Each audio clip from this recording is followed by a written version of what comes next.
This is the weekly Bible lesson sermon from the Plainfield Christian Science Church Independent, located in Plainfield, New Jersey, in the United States of America. For more information, please visit our website, www.plainfieldcs.com. This lesson is for your study during the week ending Sunday, July 23rd, 2017. Subject: Truth. Golden text: Psalms.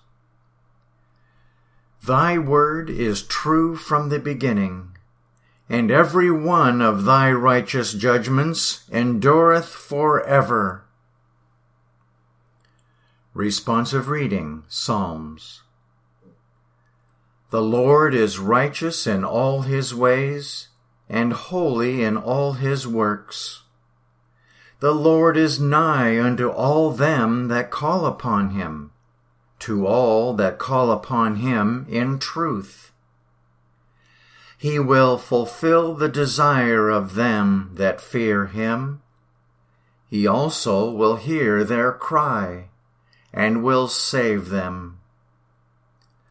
The Lord preserveth all them that love him, but all the wicked will he destroy. My mouth shall speak the praise of the Lord, and let all flesh bless his holy name forever and ever. For the word of the Lord is right, and all his works are done in truth. Lesson Sermon: The Bible. Psalms. Teach me thy way, O Lord, and I will walk in thy truth. Unite my heart to fear thy name. Deuteronomy. The Lord thy God will raise up unto thee a prophet from the midst of thee, of thy brethren, like unto me. Unto him ye shall hearken. And it shall come to pass that whosoever will not hearken unto my words, which he shall speak in my name, I will require it of him.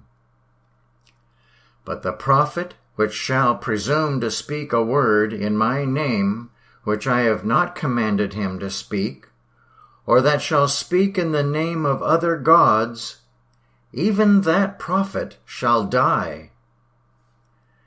And if thou say in thine heart, How shall we know the word which the Lord hath not spoken? When a prophet speaketh in the name of the Lord, if the thing follow not, nor come to pass, that is the thing which the Lord hath not spoken.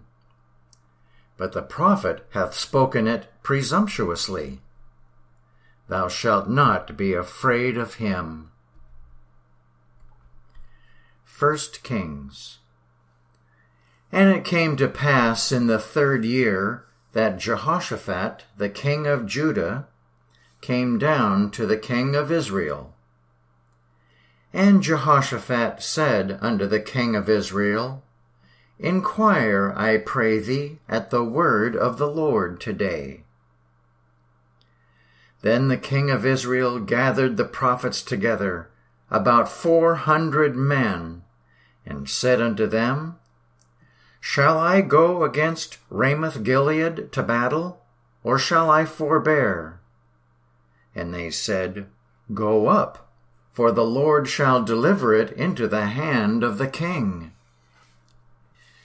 And Jehoshaphat said, Is there not here a prophet of the Lord besides, that we might inquire of him? And the king of Israel said unto Jehoshaphat, There is yet one man, Micaiah, the son of Imlah, by whom we may inquire of the Lord. But I hate him, for he doth not prophesy good concerning me, but evil. And Jehoshaphat said, Let not the king say so. Then the king of Israel called an officer and said, Hasten hither Micaiah the son of Imlah. And the messenger that was gone to call Micaiah spake unto him, saying, Behold now, the words of the prophets declare good unto the king with one mouth. Let thy word, I pray thee, be like the word of one of them, and speak that which is good. And Micaiah said, As the Lord liveth, what the Lord saith unto me, that will I speak. So he came to the king, and the king said unto him, Micaiah, shall we go against Ramoth-Gilead to battle, or shall we forbear? And he answered him, Go, and prosper, for the Lord shall deliver it into the hand of the king. And the king said unto him, How many times shall I adjure thee that thou tell me nothing but that which is true in the name of the Lord?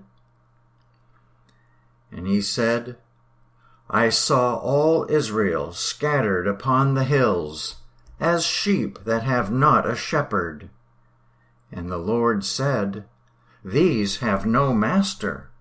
Let them return every man to his house in peace. And Micaiah said, If thou return at all in peace, the Lord hath not spoken by me. And he said, Hearken, O people, every one of you.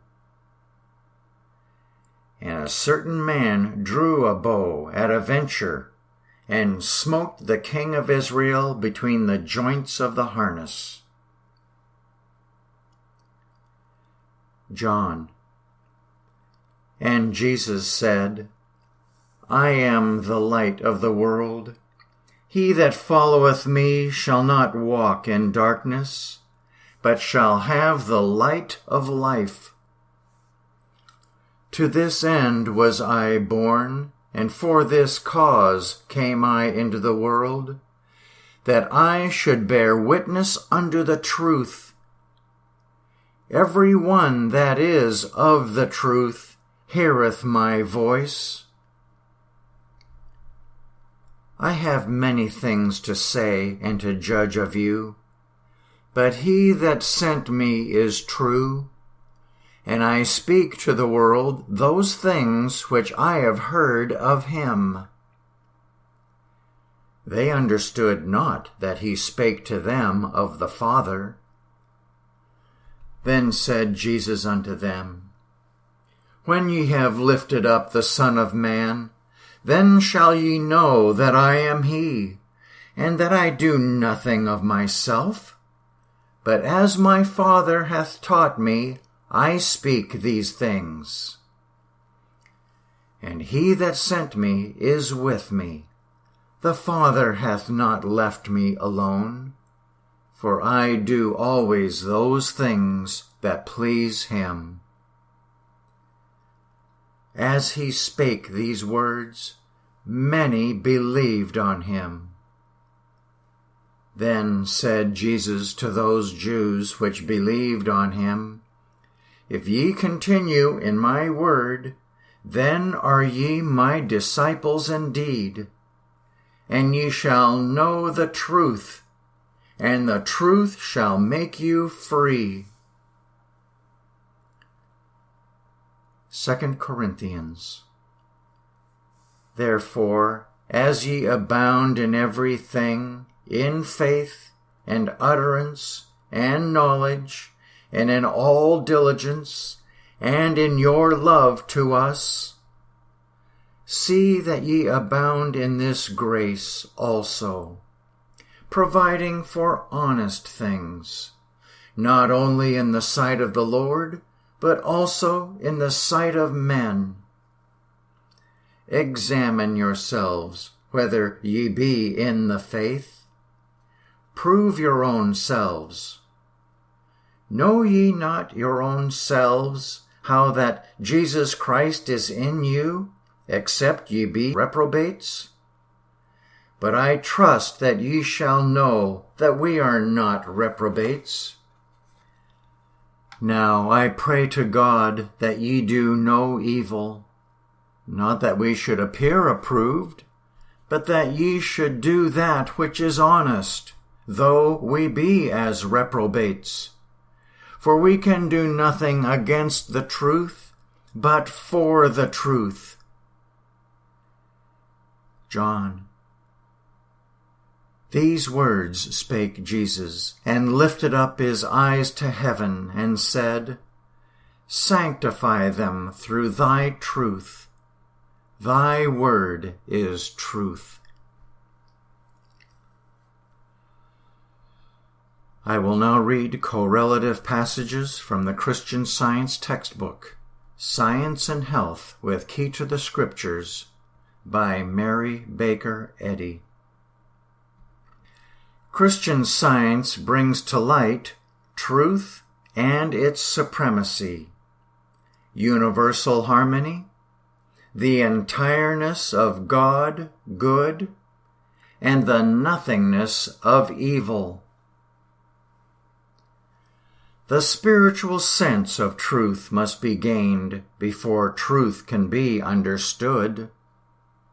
This sense is assimilated only as we are honest, unselfish, loving, and meek.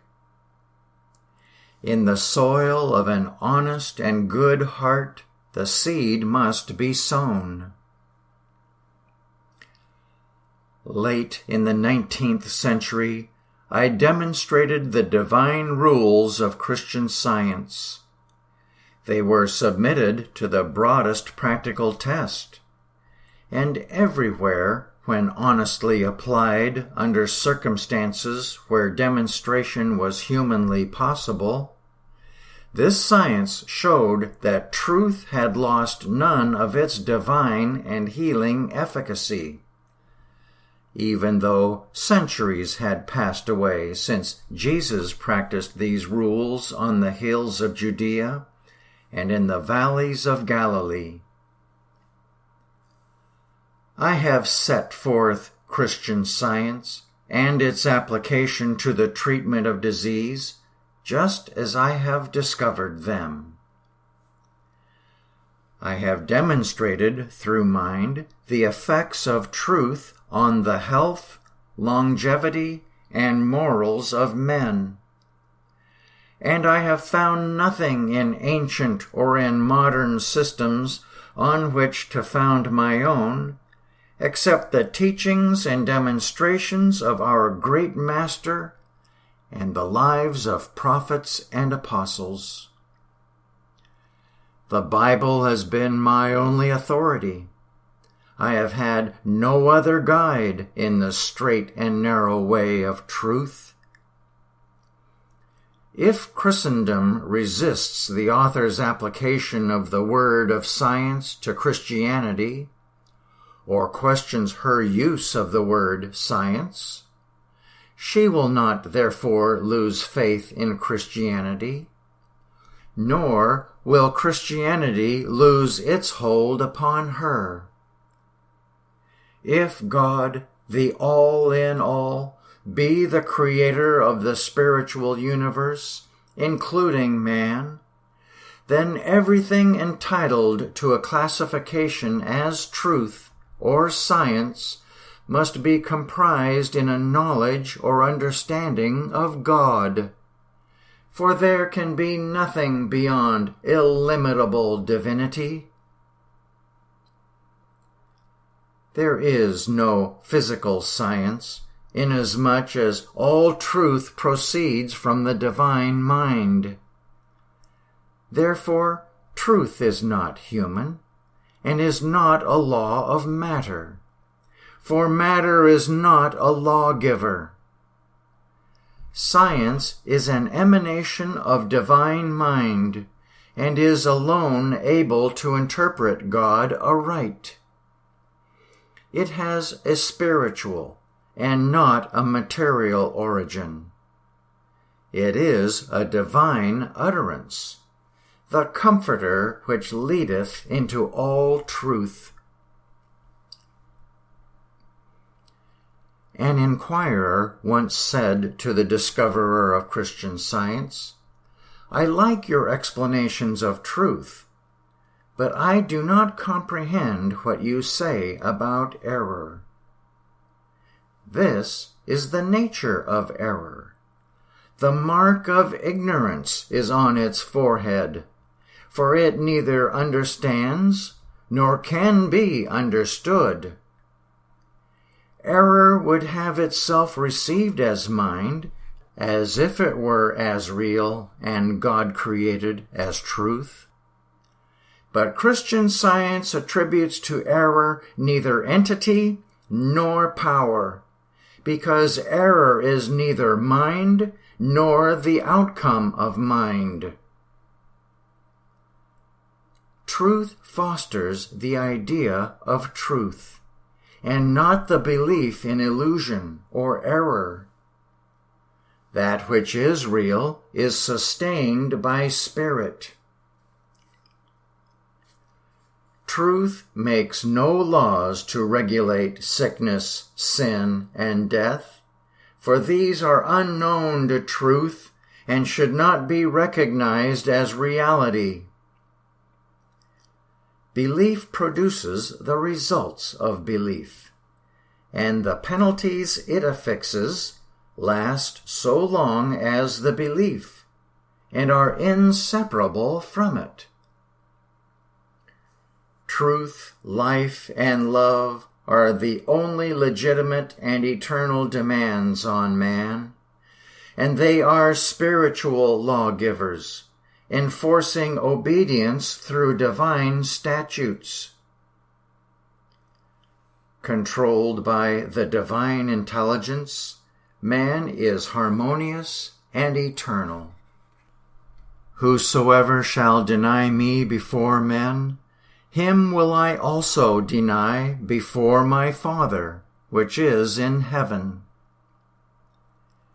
In Christian Science, a denial of truth is fatal, while a just acknowledgement of truth and of what it has done for us is an effectual help.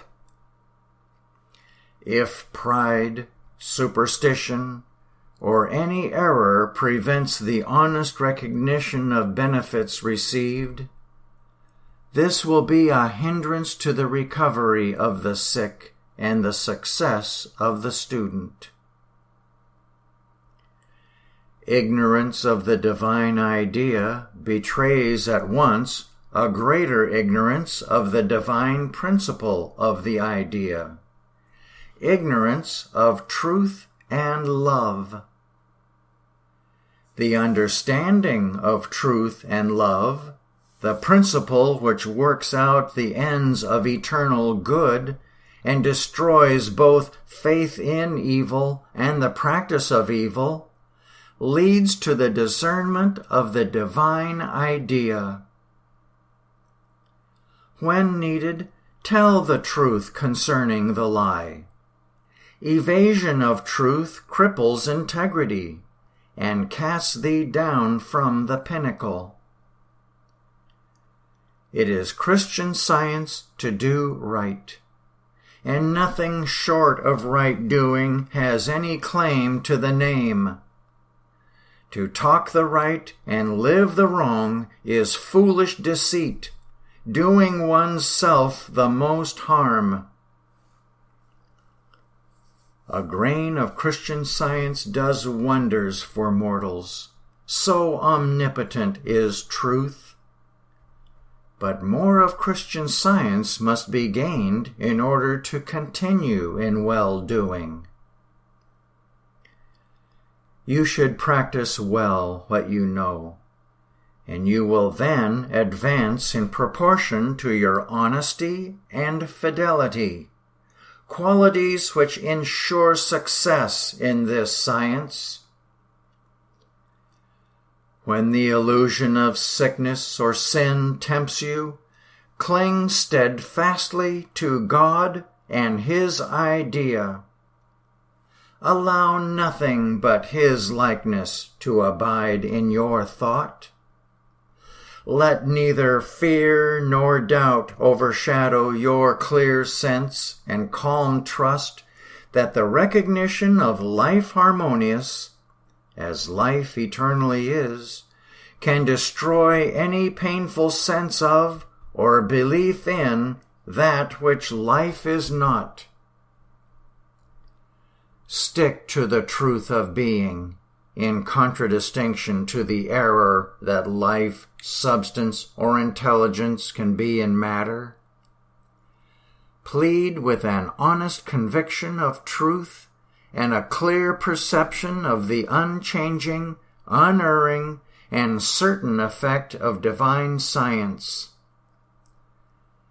Then, if your fidelity is half equal to the truth of your plea, you will heal the sick. Truth is affirmative and confers harmony. All metaphysical logic is inspired by this simple rule of truth, which governs all reality. I will now read the 3 daily duties as given in the Church Manual by Mary Baker Eddy. Daily Prayer. It shall be the duty of every member of this church to pray each day, Thy kingdom come. Let the reign of divine truth, life, and love be established in me, and rule out of me all sin. And may Thy word enrich the affections of all mankind, and govern them. A rule for motives and acts. Neither animosity nor mere personal attachment should impel the motives or acts of the members of the Mother Church. In science, divine love alone governs man, and a Christian scientist reflects the sweet amenities of love in rebuking sin, in true brotherliness, charitableness, and forgiveness. The members of this church should daily watch and pray to be delivered from all evil, from prophesying, judging, condemning, counseling, influencing, or being influenced erroneously. Alertness to duty. It shall be the duty of every member of this church to defend himself daily against aggressive mental suggestion, and not be made to forget nor to neglect his duty to God, to his leader, and to mankind. By his works he shall be judged, and justified or condemned.